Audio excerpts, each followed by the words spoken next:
Yo, what's up guys, welcome to my humble YouTube channel where I bring you fanfiction that will brighten your days. Before we start, a subscribe is greatly appreciated, and don't forget to leave a like and ring the bell icon so you won't miss exciting new fanfiction stories. Rimuru in Akame Ga Kill by alexkuhar360 Chapter 5, Growing and Changing. 6 months later, Rimuru's POV. It has been a while since I have been training here with the Elite 7. I would be hard-pressed to say that I enjoyed my time here. If I was looking for a term to describe my training so far, it would be illuminating, both in what I have learned skill-wise as well about what I have learned about this world. It seems like the more I learn about the government and the military, the more I am repulsed by them. I have learned about the people that my new acquaintances have been sent to kill. Most of the people are hardly deserving of death, but Akame and her younger sister Kurome are still sent to slaughter them for things that on Earth in modern times would be considered basic human rights in the developed world. I also learned that I was not being trained to be some cool assassin, but instead being trained to be a butcher, how to slice and dice the human body quickly and effectively. During this time, most of my training started with physical, but since I don't tire Gazuki, quickly switched to more theory and technique. My biggest problem was that I would always confront the enemy in my tests and have a standoff like some shonen manga protagonist instead of getting in, killing quickly and getting out. Rethinking it, if I did that against Geld and he never got the chance to evolve, I wonder if I would be here right now. Will I ever get back home? I try not to think about it. My current objective is to get as much information as possible and become a high-ranking person in the Empire as the best way to do so. During my training, I also learned about the Tegu that is in Gozuki's possession. Its name is Murasama and people call it the one-cut killer. It works by infecting any wound it makes with a curse that spread throughout the person's body and stopping their heart. Since I don't have a heart, I don't think it would kill me, but I am not sure, and at the least I would still take quite a bit of damage from it. Once I am done with my training and I kill Gazuki like I plan, I think the best idea is to sever any limbs that get cursed, similarly to what I did when Akame cut my wrist. 10 months later, I am nearing the end of my 18 months of training. I have really learned a lot during this time. I'm sure anyone who knew me a year and a half ago saw me now, they wouldn't recognize me. I have been keeping my distance from the other members of the team that I am pretty much a part of. I think I will have to kill most of them sooner or later. The only people I am friends with are Akame and Kurome. When we are together, we either train or cook. They both really like eating, and although I am not the best chef, but I try and the food is pretty good. Kurome and I are currently learning how to make pastries since she really likes sweets. Even though we are both beginners and not very good, it seems like she is always trying to get me to go buy ingredients or bake with her. I honestly would rate our pastries at about 6/10, but I admit there is a charm to making something with your own hands with a friend. At the same time, when I cook with Akame, she is always trying to either make meat taste better or my chips taste better with strange methods, such as soaking chips in various danger beast fat, which repulses me and makes them soggy. Even if I am not close with the other assassins, they are all very happy with chips. When I made budget salsa to go with some corn flour chips, I ever got a day off training as a reward.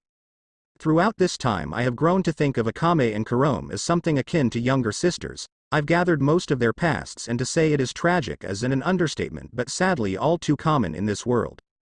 When I finish my training in 2 months' time, it will mark me being in this world for a year and a half. Even if the world is horrible, at least I now have people I can call family. On another note, from analyzing Murasama, according to Great Sage, if I eat Tegu, it is possible to extract unique tier skills from them. The only downside is that it would temporarily deplete my magicules to the point where I might go into sleep mode for a day or two. There is also a possibility of other side effects or complications, but we can't predict that without actually trying it.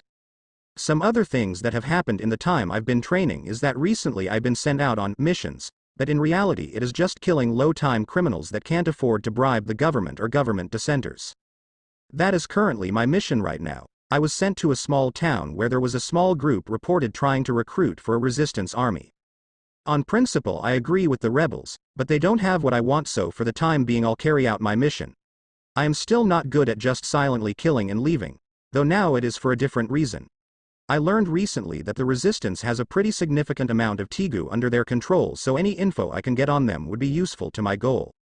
I tracked them to a farmhouse outside of a mid-sized town in a poor region to the northeast. I already killed a few of them in town, and now I am going to finish the job and hopefully get some useful info.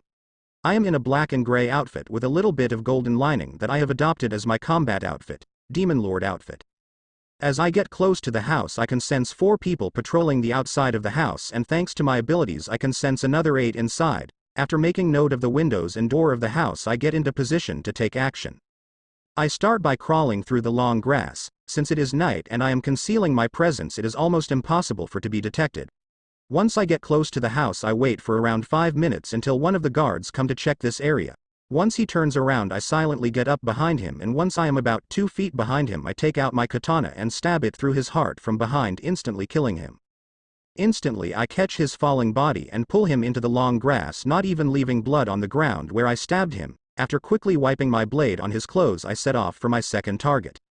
After doing the same thing to the second and third guard, I just decapitate the last guard on patrol, since nobody will make it outside to find his body anyway. After I am done, I go to the porch and climb up onto the low-hanging part of the roof before making my way to the window of a room that was dark inside. Once I got inside, I noticed that 4 of the people inside seemed to be sleeping.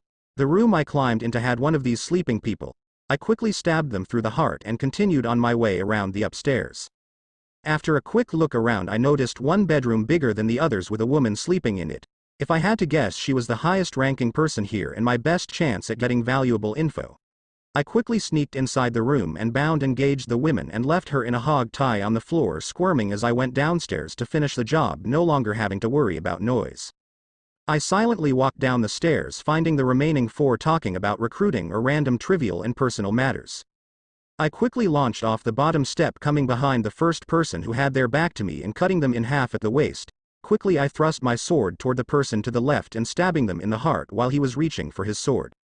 As I was pulling my sword out, I brought my right hand off the blade and swung it toward the person on my right, releasing a kunai I had up my sleeve, which hits its mark between the man's eyes, dropping him instantly. The last person looks like he could be 18. He is shaking uncontrollably and fell back. I hate doing this kind of thing to people who haven't done anything wrong, but I need information and do progress in the Empire, so I quickly moved to the young man's side and cut his head off. After I was done, I moved all the bodies to one corner of the room, took my kunai out of the man's head and cleaned that in my blade before retrieving the woman upstairs. I pinned her to the table downstairs and took of the gag, where she proceeded to curse me out and call me names, which is to be expected after killing her comrades. Gazuki taught me a few ways to extract information. Very few of them I would actually ever think of using. For instance, he said the best way to get information from proud women was to sexually defile them and completely break their will to exist, and they either give in or they turn into a husk that could barely be considered living. He even made me watch him do it twice. I was extremely tempted to take his head off both times, but decided against it since it would ruin my plans. I guess I will just ask her kindly and hope she tells me. In a pleasant voice I ask her, "What information do you have on the Imperial arms, or Tigu, that the Resistance Army has? Abilities, looks, names, or attributes would be helpful." The woman just snarled at me like an animal and started cursing me out again. This is really getting old. She also thinks I'm a girl and keeps calling me an Imperial whore and cocksucker. I just grabbed her chin with my fingers and brought our eyes a few inches apart. People have told me my eyes look like they can see through anything, and the women in front of me seemed to agree as she started shaking uncontrollable. "Tell me what I want and you will die peacefully and go to a better place." After a little the woman responded, "How the fuck would I know? That's like asking the gate guard how the king is in bed. They have no fucking clue. Just kill me already."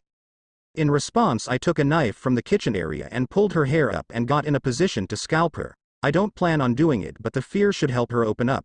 As the blade started brushing against her head, she started freaking out. "Okay, fine. I know the Resistance has more than 8 of them. I don't know how many more, but they have at least 8. Now fucking kill me." Yes.